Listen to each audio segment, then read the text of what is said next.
सावधान।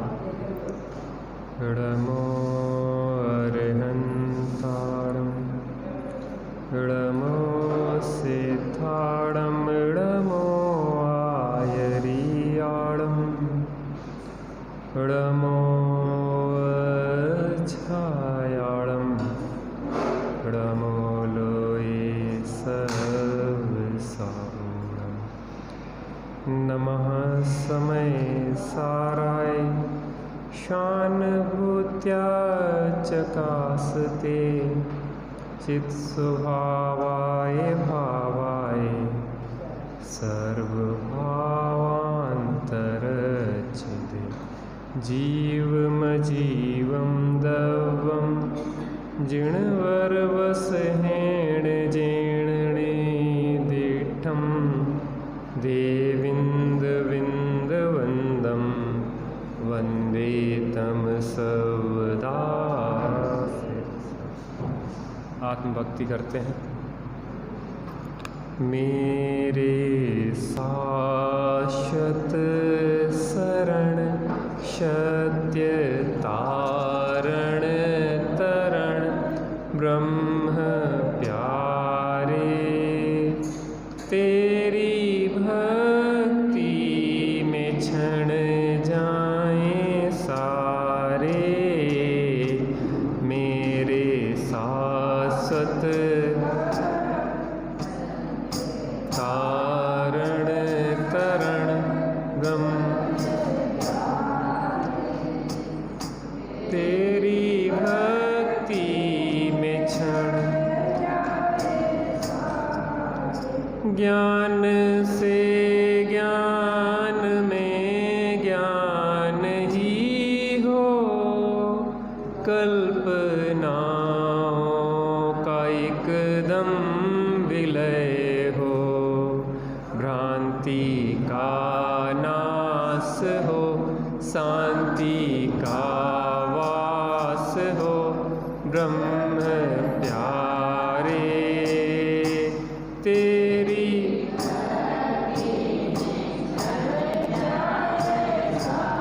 मेरे शाश्वत शरण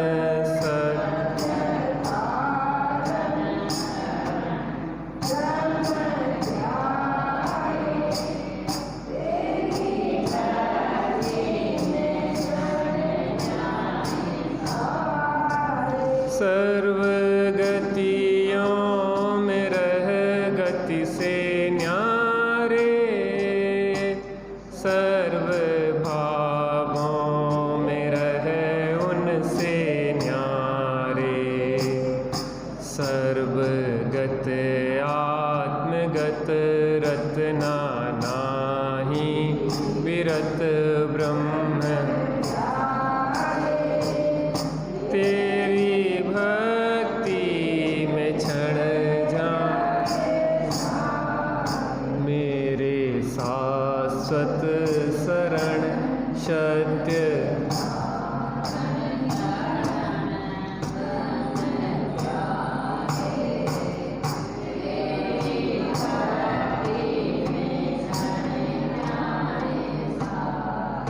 सिद्धि जिनने भी अब तक है पाई तेरा आश्रय ही उसमें सहाई। मेरे संकट हरण ज्ञान दर्शन चरण ब्रह्म प्यारे तेरी भक्ति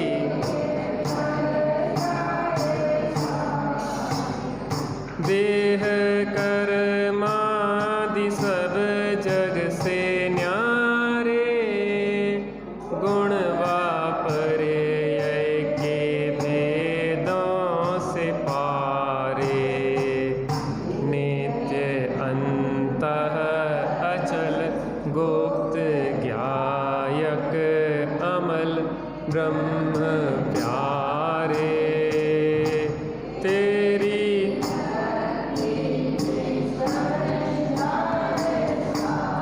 मेरे शाश्वत शरण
तेरी भक्ति में क्षण जाए सारे।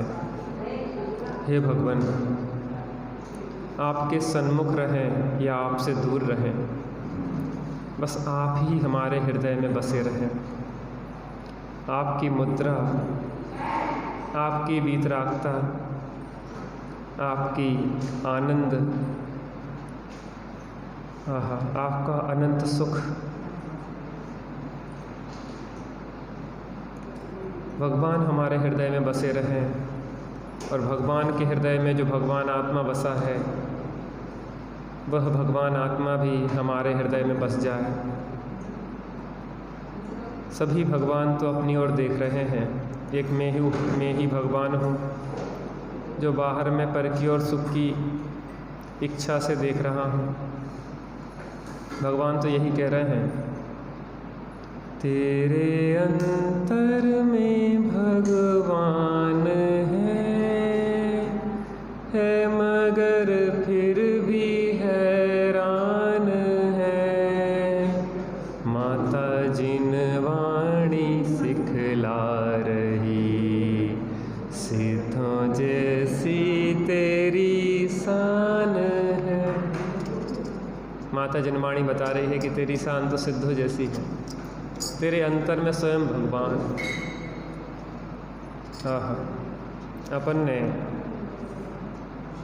कई सिद्धांतों पे चर्चा की। पहले तो यह चर्चा की थी कि अंदर में तड़प होना चाहिए। लौकिक विद्याएं बहुत सीखी, लौकिक कलाएं बहुत सीखी, लेकिन भवतरणी विद्या और भवतरणी कला नहीं सीखी। हम यहाँ पे भवतरणी विद्या और भवतरणी कला सीखने के लिए बैठे। जिसका आज तक किया है विस्मरण, अब करना है उसका स्मरण। अभी तक जिसका किया है स्मरण, उसका करना है विस्मरण। जो याद है वो भूलना है, जिसको भूले हैं उसको याद कर।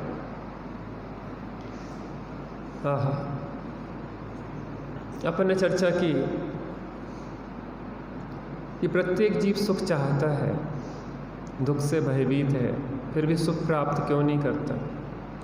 क्योंकि इसकी देह में एकत्व बुद्धि है। देह से संबंधियों में ममत्व बुद्धि है, परद्रव्यों में कर्तृत्व बुद्धि है, और परद्रव्यों के प्रति जो भोक्तृत्व बुद्धि है, इसको निरंतर दुखी करती रहती है।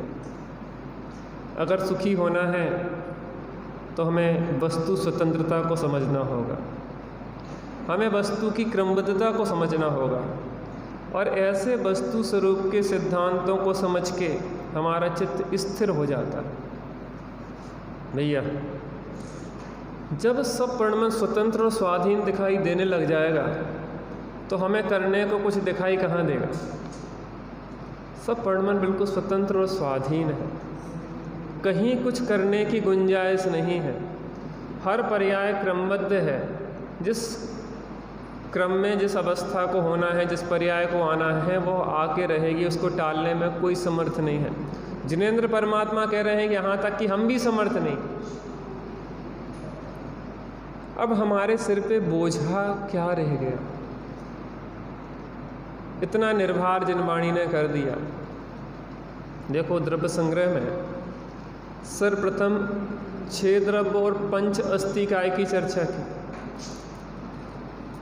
सबसे पहला बोझ तो यह है कि इस विश्व की व्यवस्था क्या है। इसका स्वरूप ज्ञान ना होने से हमें ऐसा लगता है कि कोई इसका करता धरता और हरता है। इसलिए निरंतर बाहर ही दृष्टि बनी रहती है। कोई ईश्वर को कर्ता मानते रहते हैं कि वो हमें सुखी कर देगा। इस सृष्टि का निर्माता वह है, वह रक्षा करने वाला है, वह पालनहारा है, और वह विध्वंस भी कर सकता है। जब हमें पता पड़ा है कि यह वस्तु व्यवस्था अनादि काल से है और अनंत काल तक रहने वाली है, इसका कोई न करता हरता, अमिट अनादि है। जब इतनी वस्तु स्वतंत्रता की हमें उद्घोषणा मिली तो हमारा चित्त कैसा हो गया? सहज शांत हो गया। अब कहीं कुछ करने धरने को नहीं मिला। होता स्वयं जगत परिणाम में जग का उसके बाद वस्तु तत्व का निर्णय किया द्रव्य संग्रह जी में।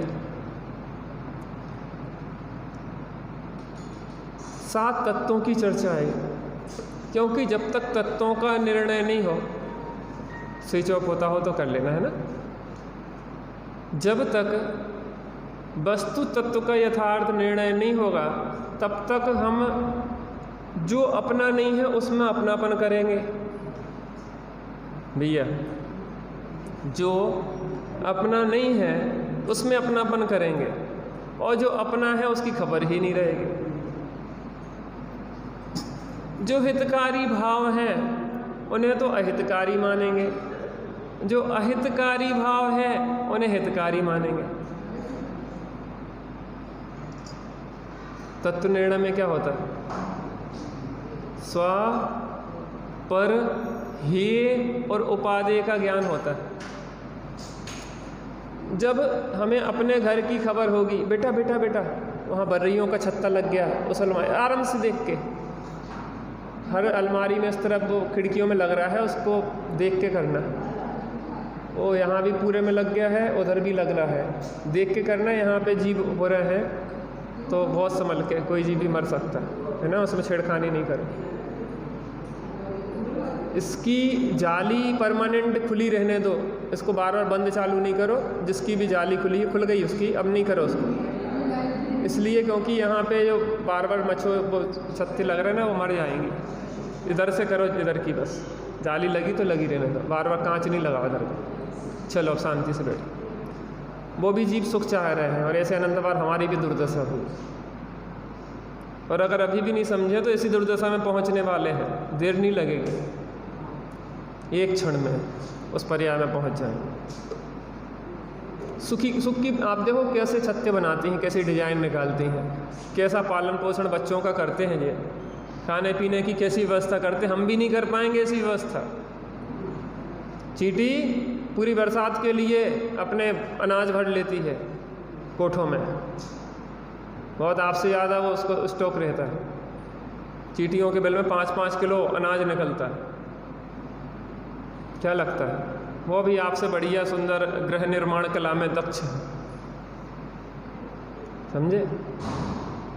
इन पर्यायजन व्यवस्थाओं में तो बहुत दक्षता है, हर पर्याय में सिखाना नहीं पड़ता इसके लिए। भोग बंधन की कथा को तो जे नहीं सीखा, इसको सीखने की जरूरत है। जीवन बहुत थोड़ा है। सबसे पहले अपना निर्णय कर लो कि मैं कौन हूं। तत्व निर्णय में स्वपर हेय उपादेय का निर्णय करो, क्योंकि हमारा प्रयास तो प्रत्येक जीव का सुखी होने के लिए ही है। दुखी तो कोई होने नहीं चाहता ना, लेकिन बस निर्णय ये नहीं है कि कौन मैं हूँ कौन पर है। इसलिए इस पर को सुखी करने में अपनी पूरी ऊर्जा लगाए रहता है। इसके लिए अनुकूलताएं हो जाएं, इसके लिए सब प्रकार से व्यवस्थित हो जाए। इस शरीर में हूँ और इसी की व्यवस्थाओं में पूरी जीवन ऊर्जा खर्च होती रहती है, पूरी जीवन ऊर्जा इसमें लग जाती है। ये कैसे स्वस्थ रहे, इसके लिए कैसे अनुकूलताएं मिले, कैसे इसके लिए भोजन हो, इसको कौन सुखी करने वाला है, इसके लिए पंचेंद्रिय के विषय भोग कौन जुटाने वाला है। जो स्त्री के लिए पंचेंद्रिय के विषय भोग जुटाती है, जो पुरुष इसके लिए पंचेंद्रिय के विषय भोग जुटाता है, उसके प्रति आकर्षण हो जाता है, क्योंकि हम पंचेंद्रिय में शरीर हैं। निर्णय नहीं हो पाता है कि हम कौन हैं। प्राप्त पर्याय में ऐसी तन्मयता हो जाती है।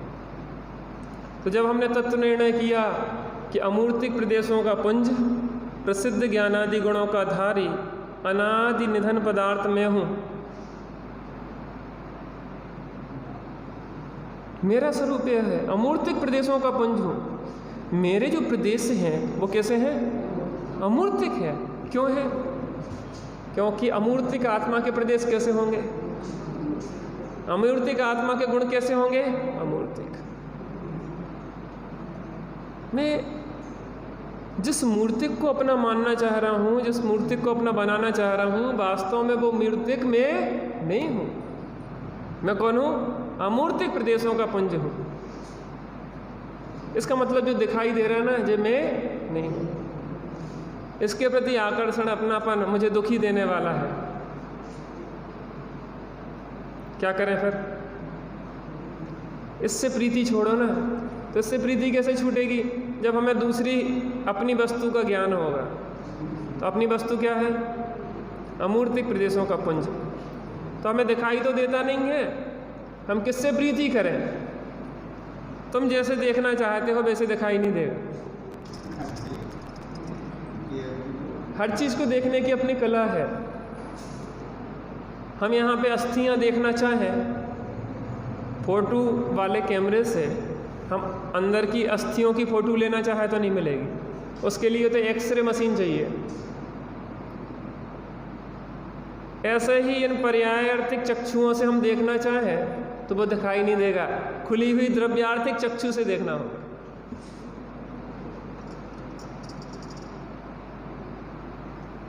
देखने का तरीका है, ज्ञानी देख रहे हैं, वह अनुभवगम्य पदार्थ है, इंद्रिय गोचर नहीं है, अतीन्द्रिय पदार्थ है। आपसे कहें कि हवा का बताओ, हवा का कैसा है, दिखाओ हमें हवा कैसी है। आप कहेंगे पंडित जी क्या है? वो अनुभव किया जा सकता है। आज बहुत गर्मी है, हवा नहीं चल रही, बिल्कुल पत्ता भी नहीं हिल रहा। तो पत्ता हवा है क्या? नहीं, हवा वो फीलिंग कराता है कि ये पत्ते हिल रहे हैं, इसका मतलब हवा चल रही है। पत्ते नहीं हिल रहे हैं तो हवा नहीं चल रही है। ऐसे ही जो हिल रहा है, आंखें देख रही हैं, कान सुन रहे हैं, नासिका से सूंघ रहे हैं, जिह्वा से चख रहे हैं, स्पर्शन से स्पर्श कर रहे हैं, तो इसका मतलब है ना कोई।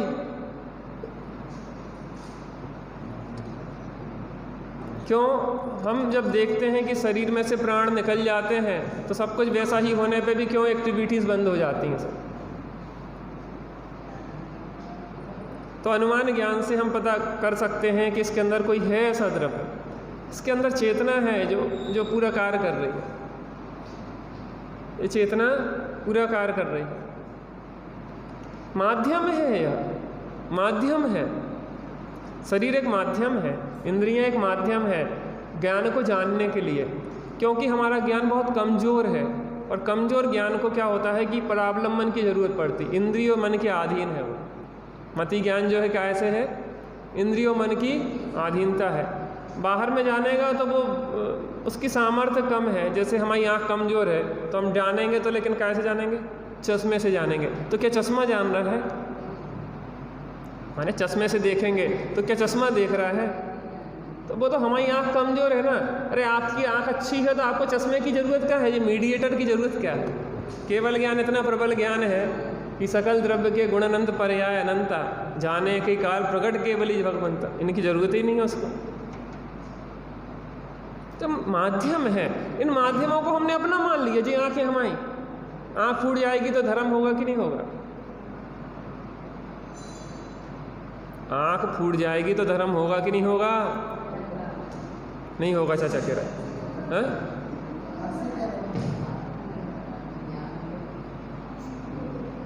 आँख फूट जाएगी तो धर्म होगा कि नहीं? जिनवाणी तो पढ़ नहीं पाएंगे, धर्म होगा कि नहीं होगा?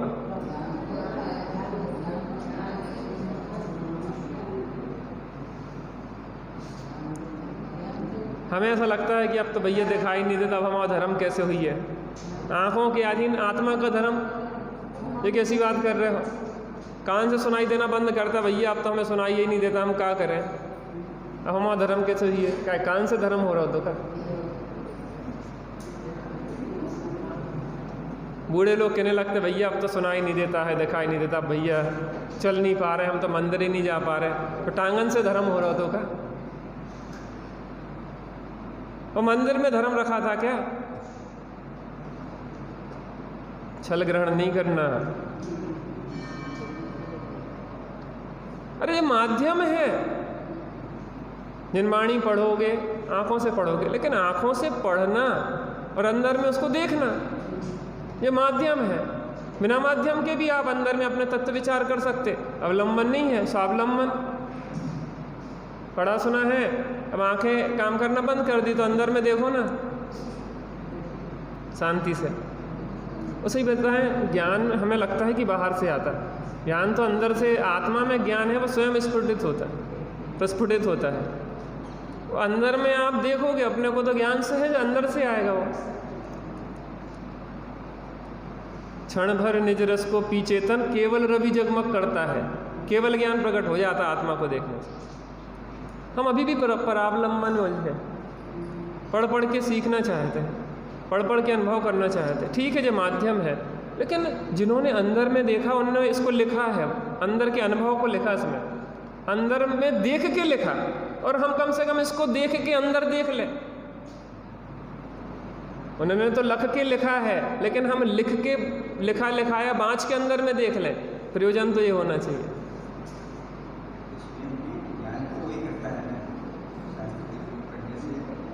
जो शास्त्र जी की महिमा नहीं है, जो ज्ञान की महिमा है, क्योंकि ज्ञान में से ही शास्त्र निकले। समय सार काय में से निकला? आचर कुंद कुंद के अंदर में एकत विभक्त आत्मा को देखा, और अंदर में देख के हम एक को खलु शुद्धो दंसण नाण मयो सदा रूपी यहाँ लिख दिया। और हम कम से कम यहाँ देखें, हम एक को खलु शुद्धो दंसण नाण मयो सदा रूपी अंदर में डूब जाए। काम तो वही करना है। आहा, अद्भुत बात है। इंद्रियों से ज्ञान नहीं है हमारा। हम ये शरीर नहीं है जो सात तत्वों का भेद विज्ञान करवाया द्रव्य संग्रह।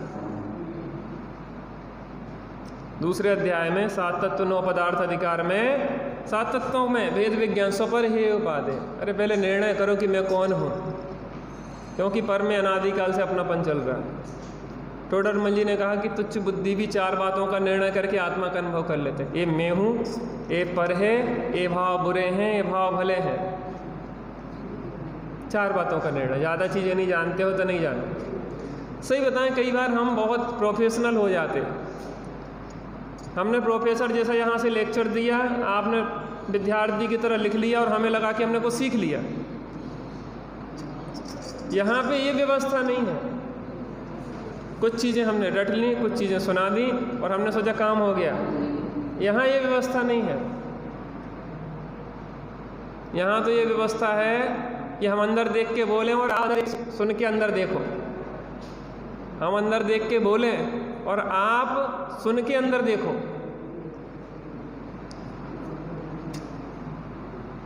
तब तो पढ़ना लिखना सुनना सार्थक है। और हम भी दुनिया को सुनाने के लिए बोले और आप भी कुछ ज्ञान क्षेपसम बढ़ाने के लिए सुन लो, इससे सार्थकता तो होने वाली नहीं। पहले तो हमें पंडित जी कुछ नहीं आता था, अब तो हमें समय सार की 415 गाथाएँ, द्रव्य संग्रह की 58 गाथाएँ और रत्न साहब का 4 की 150 गाथाएँ, पंडित जी बहुत आने लगा।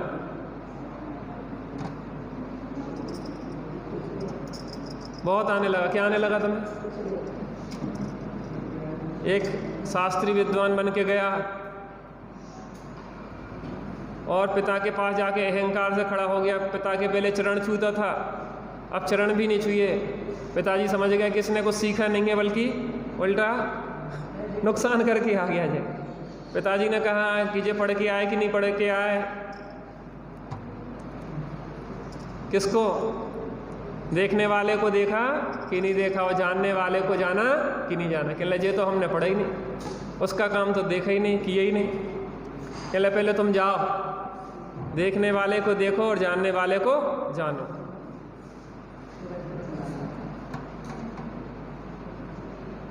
देखने वाले को देखो और जानने वाले को जानो। तब वो गया, एकांत में जो पढ़ा सुना था उसने जीवन में प्रयोग किया। तब देखने वाले को देखा और जानने वाले को जाना, तो अंदर से सहज विनम्रता आई। और फिर जाके पिताजी के चरणों में नतमस्तक हुआ कि पिताजी आपने मुझे असली ज्ञान दिया।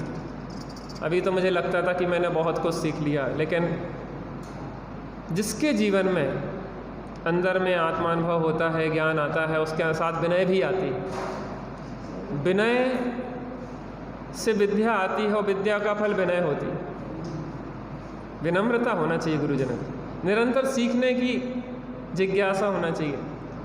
अरे सम्यक दृष्टि बन भी जाए कोई जीव तो आगे नहीं बढ़ेगा क्या?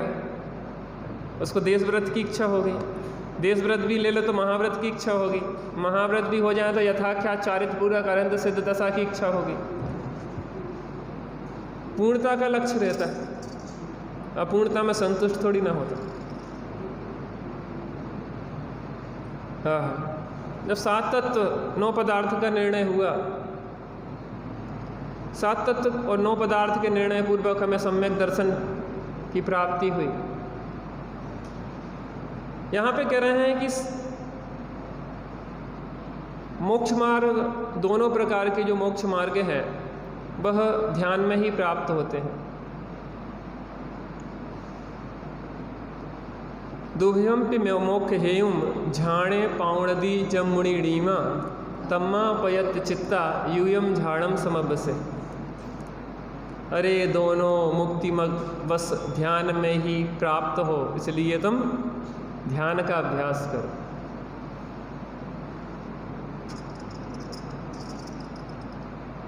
ध्यान पूर्वक, ध्यान में, स्वरूप ध्यान में ही, चूंकि निश्चय पूर्वक व्यवहार होता है, सच्चा व्यवहार निश्चय पूर्वक होता है, तो पहले क्या करें?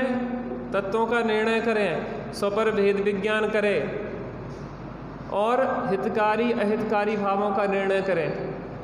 पर से भिन्न स्व में स्थिर हों और अहितकारी भावों को छोड़कर हितकारी भावों को अपनाएं। एक चीज़ अपन महसूस करें कि जब भी हमारे कसायों युक्त परिणाम होते हैं तो आत्मा दुखी होती है कि सुखी होती है? कसाएं जब उत्पन्न होती है, क्रोध मान माया लोभ, तब आत्मा में कुछ पीड़ा उत्पन्न होती है कि शांति लगती है? तो जो कसाय युक्त परिणाम है वह हमें आकुलता और अशांति देते हैं कि सुख शांति देते हैं? तो ये भाव बुरे हैं, ये भाव त्रियंच भी समझ लेता है कि ये भाव बुरे हैं।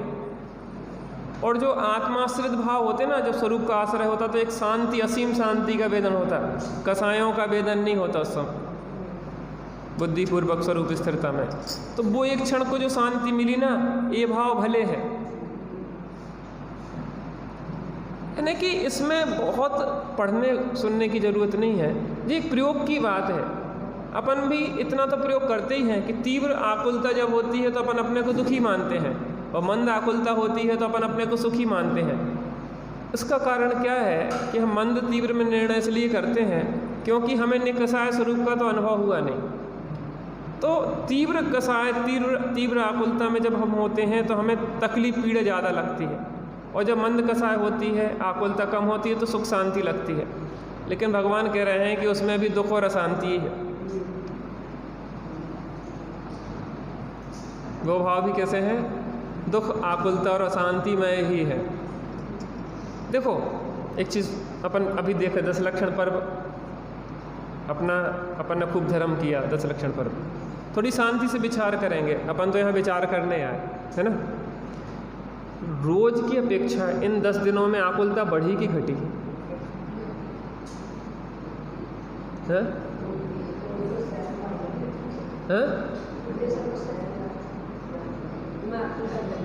बढ़ी कि घटी? सही बताओ ईमानदारी से, हैं? ईमानदारी से बताओ, आकुलता बढ़ी कि घटी? हैं? घटी?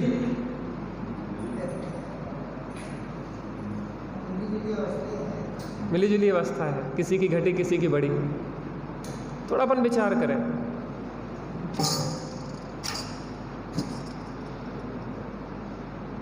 अब 11 बज गए, 11:15 बज गए और भूख लग रही है। वहाँ पे गए, फिर एक आसन करना है तो अच्छी तरह खा लो। फिर प्रमाद आया कि 1-1.5 घंटा तो होश नहीं आया, फिर जल्दी जल्दी भागे आए। फिर शाम को 7 बजे से फिर ऐसा नहीं लगने लगता कि यार, ऐसा लगता है कि बताओ इसके पहले ही शांति थी।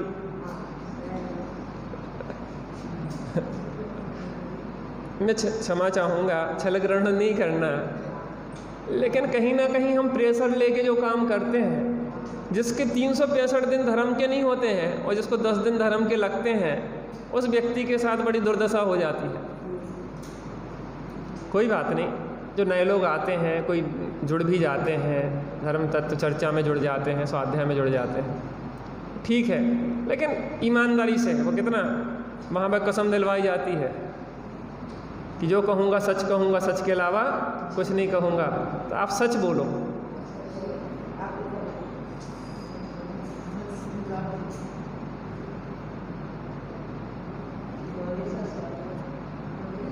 बहुत अंदर से गहराई से विचार करो।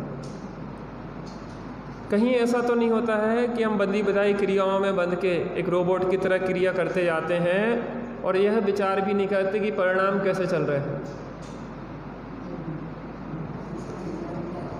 देखो 3 चीजें हैं। आत्म को हित है सुख सो सुख, आकुलता बिन कहिए। सुख का लक्षण है निराकुलता। सुख का लक्षण क्या है? निराकुलता। दुख का लक्षण क्या है? आकुलता। हमारे जीवन में निराकुलता आई कि नहीं आई? बताइए। एक क्षण को भी निराकुल आत्मा का हमने स्वाद लिया कि नहीं लिया? लिया कि नहीं लिया? अधिकतर लोग कह रहे हैं नहीं लिया। ठीक है ना? इसका मतलब निराकुलता धर्म है और आकुलता अधर्म है। तो हमारे जीवन में धर्म हुआ नहीं अभी तक। भगवान की पूजा उपासना स्वाध्याय भी तब धर्म नाम पाएगा जबकि हम निराकुल स्वरूप का वेदन कर लें। इन पे भी आरोप आएगा कि भैया देवसाद गुरु की कृपा से हमें आत्मा का अनुभव हो गया। प्रभो आपने एक ज्ञायक बताया, त्यों लोक में नाथ अनुपम जन। यही रूप मेरा मुझे आज भाया, महानंद मैंने स्वयं पाया।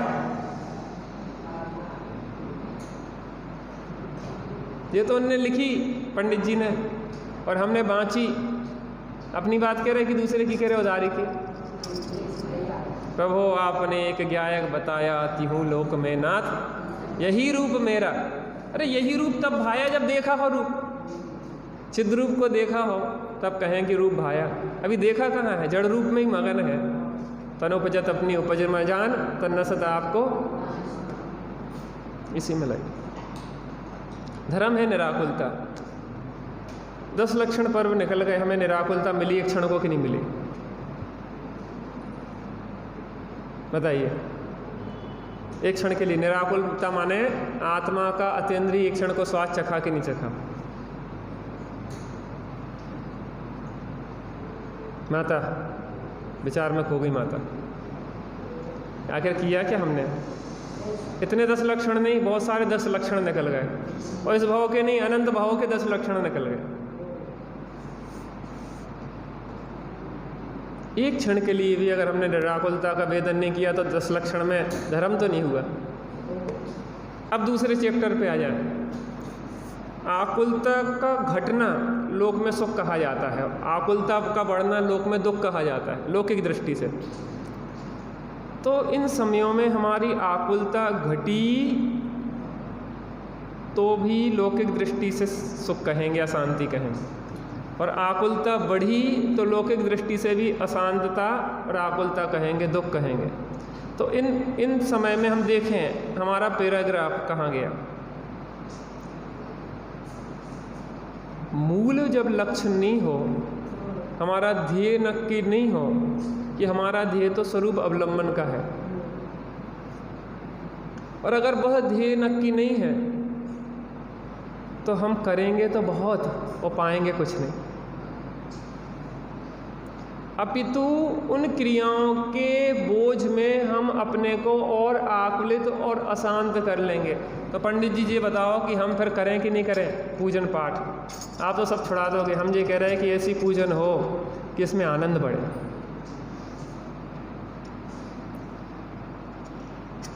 आनंद बढ़े, आकुलता घटे, आकुलता मिटे।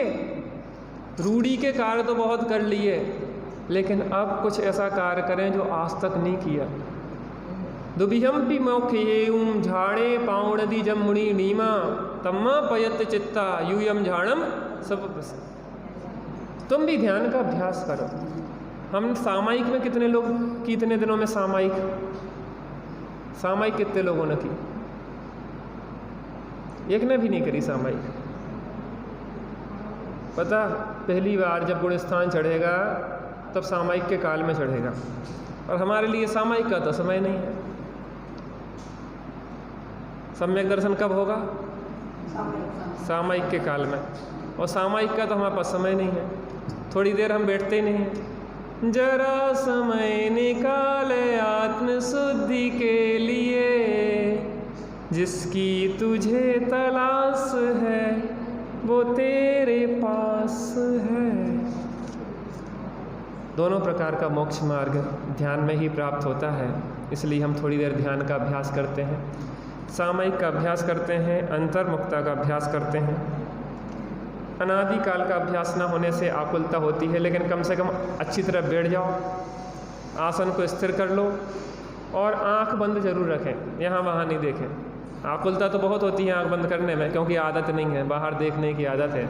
लेकिन थोड़ा अभ्यास करो, धीरे धीरे अंदर में कुछ दिखेगा तो फिर आपको उसका रस आना शुरू होगा, और रस लग जाए एक बार जिस चीज़ का, लपकी गाय बुलेंदे खाए बेर बेर महुआ तरे जाए, एक बार लपक लग जाती है तो फिर बार बार उपयोग वहीं जाएगा।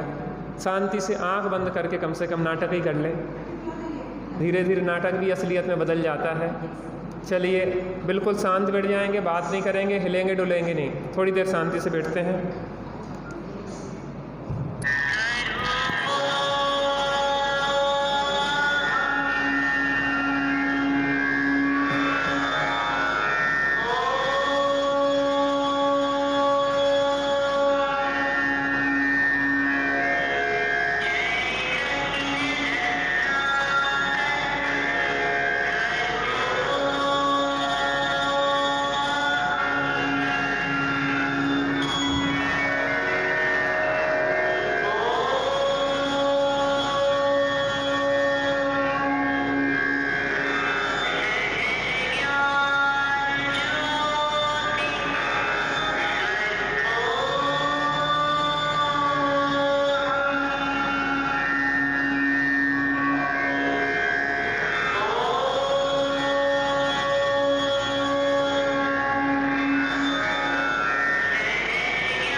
थोड़ी देर बिल्कुल शांत बैठे,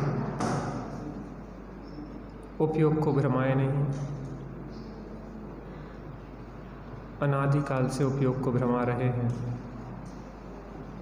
उससे हमें दुख और आकुलता, पीड़ा और तकलीफ भी मिली है। अगर हम भव दुखों का अंत करना चाहते हैं तो थोड़ी देर उपयोग को स्थिर करना होगा, शांत करना होगा। मन मचलेगा, बाहर जाएगा। अनादि का कुअभ्यास है, हमें बाहर की ओर भटकाएगा। थोड़ी देर चित्त को शांत करें, बैठने का नाटक करें, आंख बंद करने का नाटक करें।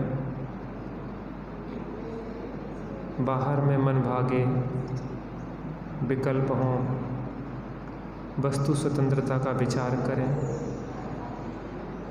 क्रमबद्धता का विचार करें। सब परिणाम सुव्यवस्थित और सुनिश्चित है। हमारे करने से कुछ होता नहीं है, तो हमारे सिर पे कोई भार नहीं है। हम तो भय निर्भार, झोंक भार को भार में। इस कर्तृत्व भाव से हमें मिला क्या है? दुख, पीड़ा, तकलीफ, चतुर्गति का भ्रमण। अब निश्चिंत और निर्भर होने का समय है। अनादिकाल से जिस अवध अस्पृष्ट आत्मा को नहीं देखा, जो आत्मस्वरूप न कर्मों से बंधा है, न जिसने कर्मों को छुआ है, कर्म कलंक अछूत न जिसका कभी छू सकें दिव्य प्रकाश। कर्म रूपी कलंक जिसके दिव्य प्रकाश को छू नहीं पाते हैं, ऐसा मैं तेजोमय तत्व हूँ जो अनन्य रहता है।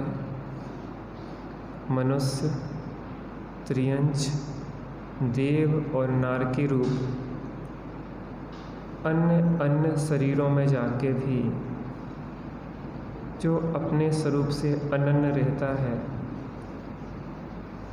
देव के शरीर में जाके देव रूप नहीं होता, मनुष्य के शरीर में जाके मनुष्य रूप नहीं होता, त्रियंच के शरीर में जाके त्रियंच रूप नहीं होता, और नारकी के शरीर में जाके भी नारकी रूप नहीं होता।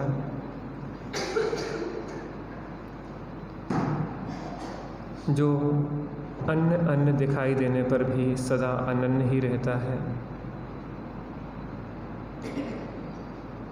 पर्याय में अनियतता दिखाई देने पर भी शक्ति के अविभागी प्रतिच्छेद घटते हैं और बढ़ते भी हैं।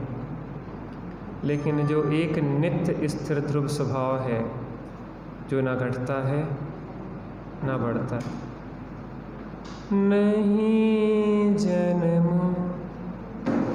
नहीं मरता, नहीं घटता नहीं बढ़ता, अगुरु लघु रूप ध्रुव ज्ञायक, सहज जीवन हमारा है। अहो चैतन्य आनंद में सहज जी, अवध स्पृष्ट अनन्य नियत जीवन हमारा है। अहो चैतन्य आनंद में सहज जीवन, विनाशी वाह जीवन